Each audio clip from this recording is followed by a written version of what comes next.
Hi, welcome. Thanks for joining us.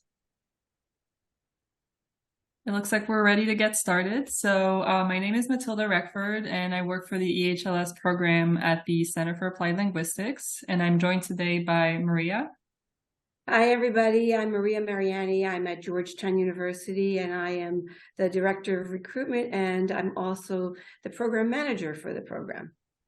And we are joined today by a very special guest, an alumni of the program from the 2019 cohort. Our guest has chosen is staying anonymous today, but if you want to just say a few words. Hi, everybody. I'm a former EHLS scholar. I'm here to talk about the EHLS program and answer your questions. Thank you. Okay, a little bit about today's webinar. So we have a Q&A box at the bottom of your screen where you can type any questions as we speak. And if you raise your hand, we also will be able to unmute you if you would like to ask a question live. And we'll be, the bigger portion of today's Q&A is having time for you to do that.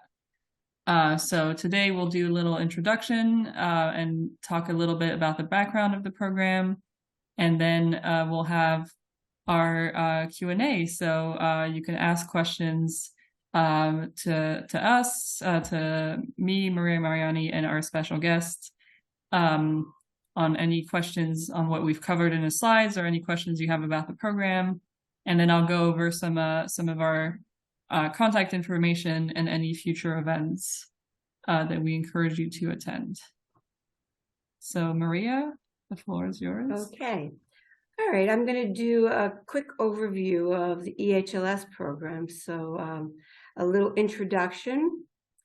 EHLS is a scholarship program with a focus on professional English communication skills and career skills.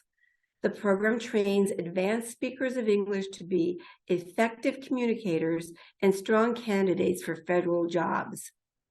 It's hosted by Georgetown University in Washington, D.C.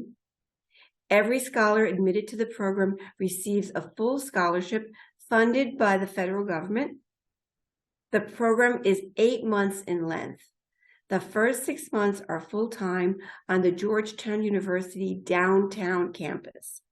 The final 2 months are part-time, conducted online.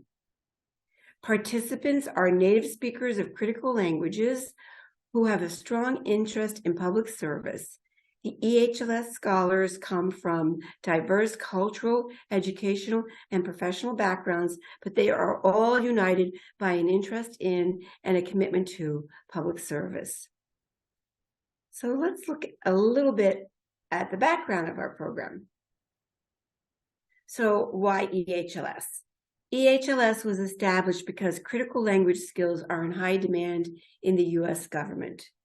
There are other government-sponsored programs to teach critical languages to native English speakers, but this is the only program designed to prepare individuals with native language knowledge and to work for the federal workplace. A brief background on the program. So we're a partnership among 4 organizations. The Defense Language and National Security Education Program, DELANCIO, provides funding. And you might sometimes see NSEP. That is another name for our funder, the former name. The Center for, and that's where all the scholarship money comes, the stipends, those are the people who fund the program. The Center for Applied Linguistics oversees instructions and coordinates language testing, and that is where Matilda is. Georgetown University provides the instructions. We're the academics of the program, and that's where I am. And the Institute for International Education oversees the application process. And maybe you've spoken to Anna Gabe. She is the person that is at IIE, and that is where the applications are received and processed. EHLS started in 2006. 2024 will be our 19th year, and I just can't believe that it has been so long that we have been in existence, and each year it's gotten better and better. And I am so proud and honored to be affiliated with this program because it's an amazing program. Okay, let's take a look at the scholarship benefits and the terms. So scholarships for the EHLS program are awarded through the Defense, Language, and National Security Education Office, DELENCIO. Each scholarship provides full tuition and fees for the 8-month academic program in addition to a living stipend. The living stipend is $3,600 per month during the first 6 months, and then it's $1,200 per month during the last 2 months. For scholars moving from outside the DC area, DELENCIO can reimburse relocation costs up to $1,000. So keep your receipts because you'd have to provide them. Some other benefits include health insurance through Georgetown University, and that is for you. If you want to buy health insurance for your family, that would be out of pocket, to you. A laptop computer, which you can complete your EHLS assignments and that you can keep after the program ends, and a certificate from Georgetown University, and upon completion of the program, that actually opens doors, especially in the DC area, and our guest speaker can attest to that. Scholars must agree to the following terms: full-time attendance and successful completion of the academic program, agreement not to work during the full-time portion of the program, and that is the first 6 months of the program. You can't even work part-time, and you sign an agreement. Acceptance of a service requirement after completing the program, the academic program. So now we're going to go to the eligibility, and I'm going to pass it to my colleague Matilda. Thanks. So a little bit about the eligibility to apply to the program. So at the time of application, you must be a U.S. citizen. You must be a native speaker of one of the 27 languages listed here, and you must have professional level proficiency in that language. You must have advanced proficiency in English, and your proficiency in both English and your critical language will be formally tested. You must have a college degree that's at least a bachelor's degree or equivalent to a bachelor's degree in the US. You must be able to use the internet and word processing programs and PowerPoint. You must commit to a full-time day program from January through June at Georgetown University in DC. And you must be willing to work for the federal government for 1 year in a position with national security responsibilities. It will be your responsibility to find that position. Here are some important dates. The application is currently available, so you can see our website, ehlsprogram.org, for the link, and the deadline for the application is July 6th at 5 p.m. Eastern Time. Once your application is submitted and considered complete, applicants will be invited to schedule an oral proficiency interview, or OPI, in English. OPIs are administered through July 21st, but we highly recommend submitting your application and scheduling your OPI as soon as possible to receive a time that works with your schedule. In September, EHLS staff will notify candidates of their status. Some candidates will be provisionally selected to move on to skills testing. In late September to early October, provisionally selected candidates will complete language testing and basic technology skills testing. You'll also complete an oral proficiency interview in your critical language in September and October. In early November of 2023, EHLS staff will notify candidates of their final status. And then the program starts on January 8th of 2024. So that's it for our little overview of the program. We'll now move on to our Q&A. So if you have any questions on anything we've discussed so far, if you want to type them in the Q&A box or raise your hand and we can unmute you, feel free to do that. And I will stop sharing my screen. And welcome again our special guest. And I'll start with the first question. So could you talk about your overall experience being an EHLS scholar? Yes, thank you, Anna. First of all, thank you so much for invitation to attend this panel. I want to say that I'm very proud to be an EHLS alumni, and my studies at the EHLS program were one of the best experiences. I studied in the EHLS in 2019. The EHLS program, I should say, this is very intensive program which will help you prepare for the jobs in government environment, in the federal government.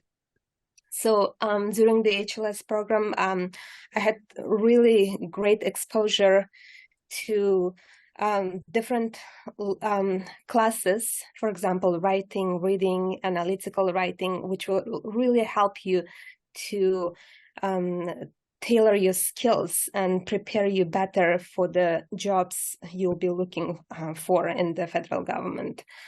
So I had a great experience, and I think I learned a lot. And the EHLS program, I should say, it made me a better employee I am today, and I'm very grateful. And without EHLS program, without attending it, I probably never be in the place I'm right now. And I think just because of the EHLS, I landed on my dream job I was always wanted to have.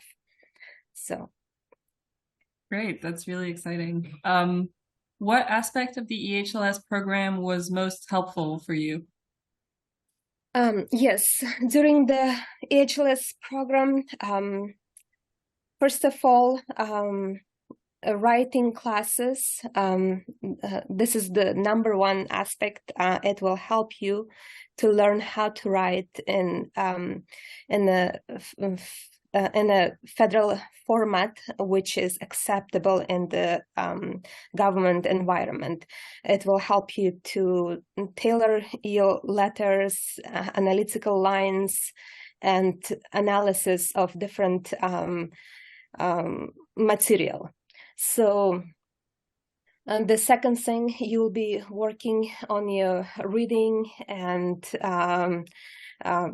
also exploring during the Friday sessions, you'll be exploring opportunities with representatives from the federal agencies, which will come and they'll speak to you. That was a great opportunity for me to network and to develop some networking skills and also relationships, which really helped me to find my way to apply for jobs and to have a better perspective and understanding of the whole environment. So another aspect is that you will be working closely with mentors from federal agencies and your instructors, and you'll be working individually and as a team on different small projects, but there will be also an opportunity to do a research, which will be final project, a capstone, which will help you again to prepare yourself better, to have to develop your research skills and analytical skills and apply your linguistic and regional expertise and present at the end. Actually, in the end of the program, you will be presenting your capstone research project to the whole audience in Washington, D.C., to so many federal agencies. I think this is a great opportunity to show off your skills and your abilities and your final product and findings, which will really be a milestone for your career going forward. Yes, thank you for mentioning the OSAP. So the Open Source Analysis Project is, like you said, a very cool project that is research that you conduct, like you said, with a mentor on your area of the world, and it's a topic that a federal agency kind of assigns to you and is interested in learning more, and you can provide your own expertise, linguistic expertise and cultural expertise in providing this research, both in paper and then like you said, an oral presentation at the end. That's like you said, a great networking opportunity. So I think you really summarized really well how both this project and the Friday speaker series that's part of the career skills class, it's both something that like makes your skills better, different skills, professional skills and English skills, and is a networking opportunity and helps you get a job. I was wondering if you could tell us more about your experience with the OSAP project and how that went for you. Yes, my experience was OSAP. Again, I worked with a mentor from federal agency. And like Anna said, like you said, Anna, they provide each student, each scholar with a topic which is very critical, and they need you to research on that and provide with findings. And so during the research, during the OSAP, we every scholar, like myself, they would work with a mentor, communicate with a mentor. They establish some kind of relationship, and of course, it's not an easy project. It requires a lot of research, a lot of hard work you need to put into that. But I had a really great experience. My mentor was very helpful, always available if I have any questions, even provided with some material to look for or just to analyze and add it to my research. So I think this OSAP project is the best you can do to build your portfolio. Even now, I still have that in my resume. It's always there. I can, whenever is needed, my resume can tell like what I have been working for and what I researched about. And it's really, really great to have it on your resume. So, yes. Yeah, and I know you mentioned this also at the beginning and kind of your overall experience in the program. Could you talk a little bit about the intensity of the program and right? Yeah. Yes. So intensity is high, I should say. You have to be ready. You have to be physically, mentally ready for this program.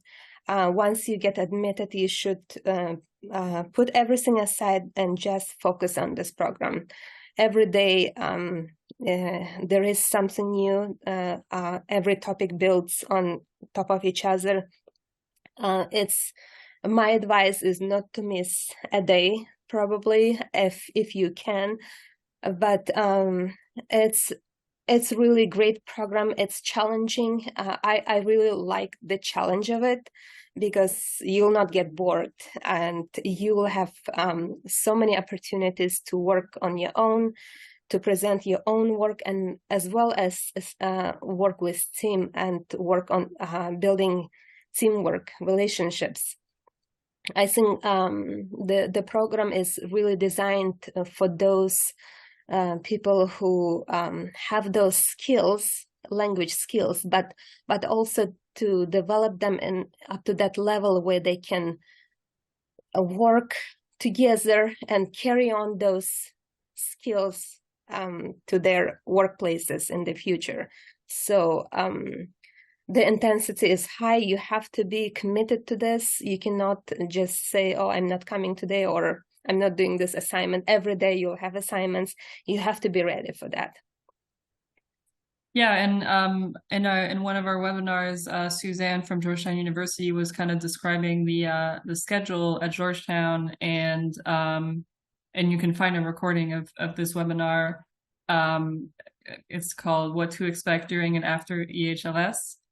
So there's an aspect of the schedule where you have, like you said, the different classes, so the reading and writing, the career skills, and then one-on-one tutoring, I think, with the teachers, and then the Friday speaker series, yes. and the amount of scholars for the program. It's 18 scholars every year, so yes. There's the groups are divided in two, like the schedule is divided so that half of the 18 get some teachers at one time, and then the other half that gets the other teacher. So it's really kind of bespoke, very concentrated on your success kind of education. Was that your experience? Exactly. This I think you described really well. I want to add here that even though they have like 18 scholars every year, this program really is tailored to work individually with each person. Each scholar is not the same as any other one. So the instructors, they work, they provide instruction, and they work with each student on their level, and then they try to bring it up. They'll have private sessions every week, few times, I think, and you can address anything, any assignments, and they'll just work individually, just like tutoring. That was the best part, where you can really focus on your skills, where your strengths, where your weaknesses, and which part you have to balance, you have to bring it up. They'll give you really great constructive feedback. I think this is the best feature of the program. Thanks. Yes. So I know some attendees, and I'm hoping all of you have started an application. I started looking at the requirements and the essay questions and all the different steps of the EHLS application. So I'd like now to move on to kind of ask you about your experience with that. And as our attendees are going through this process, if you have any questions for our guest alumni or for me, please feel free to type them in the Q&A box or raise your hand. There's a part of the application which is the language assessment, so both the English OPI and the critical language assessment. How should applicants prepare for those? Yes, I think that's the most difficult part, because it's you don't know what kind of questions and how to prepare. My best advice is I think you have to really work on your English language skills, read every day, really keep up with your native language skills, speaking, writing, even though they're not testing you on writing and speaking for the native language, but that will help you every day practicing. That will help you writing, expressing your thoughts, trying to analyze the text, reading in between the lines, and overall deeply thinking about different subjects, different topics, I think that will help you to be more successful, better answer those questions. And I should say that answering questions should be much more like detailed, focused. You cannot just vaguely describe something. And I think that's what I said, like trying to read analytically, thinking and analyzing what you are reading, what you're speaking about really helps you to prepare for the questions and any type of tests you'll be going through. Yeah, definitely. I think especially for the oral interview, since it's a series of questions and it kind of goes up in difficulty, it definitely covers, like you said, different topics that you're able to kind of talk about with more detail and more elaborately. And they kind of increase the difficulty to see if you can, what level you can reach on the ILR scale. And I encourage our attendees to look up this scale online. It's called the ILR Scale. So you can just type ilr.gov and you can find descriptions of what's expected at each level. And so for the English oral proficiency interview, we need a level 2 for you to get accepted, and then for your native language, we need a level 3. So you can look up what that means, and we have a webinar called Applying to EHLS that you can also check the recording on our website that also talks about that scale in detail and what that means in terms of your proficiency. Do you have any recommendations on the application besides the language assessment, maybe related to the essay questions? My recommendations is just staying focused and applying on time. I think the earlier you start working on your applications, the better they will become, because there is no one draft is just perfect. So I think reworking, redrafting, and looking through different angles will provide you with better applications and answers. So I think just working ahead of time, being on time, really helps. And of course, just knowing where you're heading, just to know that focusing on this program, you have to be really focused that you will be studying the whole year, and this is your goal ahead of you, and trying to bring that reflections like in your essays or in your answers that will help you to envision, I think, also what's ahead of you, how you're prepared for this program, and what can you do, what kind of contributions you'll bring to this program, I think, as a scholar. Yeah, definitely. Any tips outside of the essay, outside of the testing, and any tips on the application? I'm trying to think, or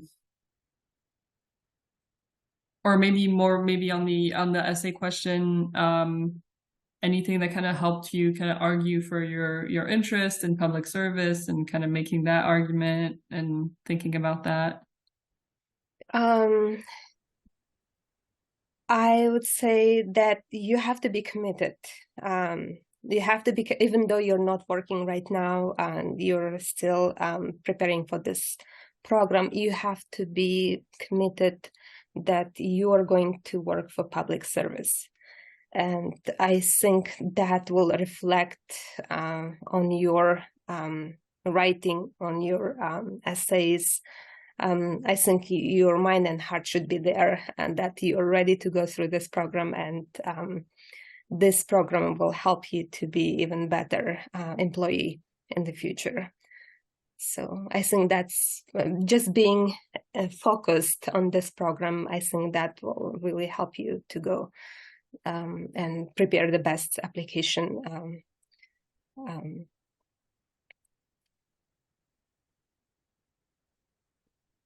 Thanks.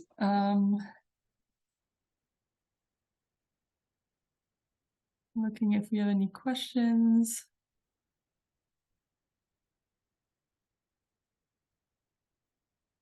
So after graduating from the program, are candidates assigned to jobs, or can they choose? I don't know if you can talk a little bit about the job search. Sure. After the program, you will not be assigned for jobs. It is your responsibility to look and research and find jobs and apply. So, but I should say that during the program, there are Friday speakers sessions where actually will help you to develop those skills, how to network, how to find relations, how to build relations. And you'll learn a lot about different agencies, federal government agencies, who will come and they'll talk about their work environments. So you'll be learning from them, and that's the best #1 opportunity to network and find announcements and just build relationships and go from there. Other than that, after the intensive part of EHLS program, I think it's sometime in late June, probably in June, there'll be NSAP will provide with a portal, like a website where you'll actually have to sign in, and that you'll have your account, and there'll be some announcements you can consider to apply those. And I think when I was in the EHLS program, there were a lot of announcements during June, July, August, the last couple or 3 months. We would receive just a lot of announcements, and I applied to most of them, which will, of course, fit my skills. But that's the 2 best ways to start with. And once you build some relationships, like even with mentor, and that's another way. With mentor, for example, you have a great successful relationship, professional successful relationship, and there have been cases that even mentors will offer jobs, and they want that hardworking scholar to be working for them in the agency or in the federal government. So there have been so many cases of that. So I think there'll be plenty of opportunities to apply for jobs, and those 3 are just the starting points. Yes, thank you. And you mentioned the portal. That's a special advantage only for EHLS scholars and alumni of programs funded by our funder, by the Defense Language National Security Education Office. So these are exclusive offers that you can have access to. So definitely a great benefit of our program. So I will now share a few announcements, as we have no more questions so far, but feel free to type any questions as we continue, and I will also launch a poll. If you could please answer that as I'm sharing these last few slides. So we have one more Q&A session. Actually, that slide is not correct. It's not 2 p.m. on June 1st. It's 5:30 p.m. on June 1st is our next Q&A session with a different alumni from a different year, a different cohort than our guest, who will come and speak about their experience. And then we have the webinar, What to Expect During and After EHLS, that will give you some information about the service requirement and more details about kind of the job related questions, and then more detailed about the schedule at Georgetown and the instruction. And then on the 30th is a recruiting webinar that I'm facilitating for the Ethiopian Professional Network, but you're welcome to join as well. I'll give a brief overview of the EHLS program and then go into using your language skills and advancing your career skills for a federal job. Follow us on social media. This is where we announce these kinds of events. We also have in-person events. If you're in the New York area, we have a few events coming up this Saturday and Sunday. I'll be holding information sessions, so you can come and meet me and ask me some questions. And finally, if you have any questions after this Q&A, please feel free to call us or email us, and we're happy to answer the questions. If you have questions related to Georgetown, the curriculum, the schedule, and the facilities, you can contact Maria Mariani. And if you have any questions on language testing and scheduling your oral proficiency interview, you can contact me, Matilda. And if you have any questions on the system to apply, so anything related to your application, our colleague Anna Gay at the Institute of International Education will be happy to answer your questions. Of course, feel free to email any of us and we'll be able to reroute you and get your question answered. If at this time we don't have any more questions, I'd like to thank you for attending. I'll stop share once again. And yes, I'd like to very warmly thank our special guests for joining us today. Thank you for all your great answers. Thank you so much, Anna, for inviting me. Thank you. Thank you so much. And good luck, everybody. Thanks. I think there is one more question there. I see. Oh, yes. There is one. The events.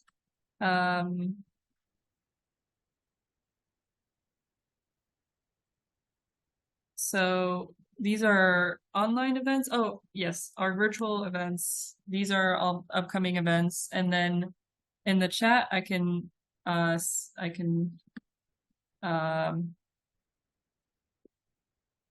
share the EHLS page where we announce these events and where you can register.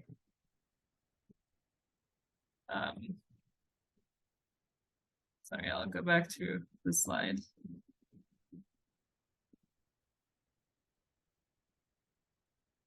So this is the link, EHLS Get Informed information sessions.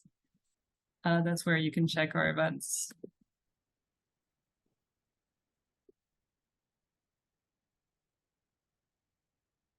Great. I'll be happy to send you a recording of these slides as well, if there's anything you would like to review at your own pace. And again, thank you both, Maria and our special guest, for joining us. Thank you, and see you next time. Thanks. Okay. Bye. Bye, everybody. Bye-bye.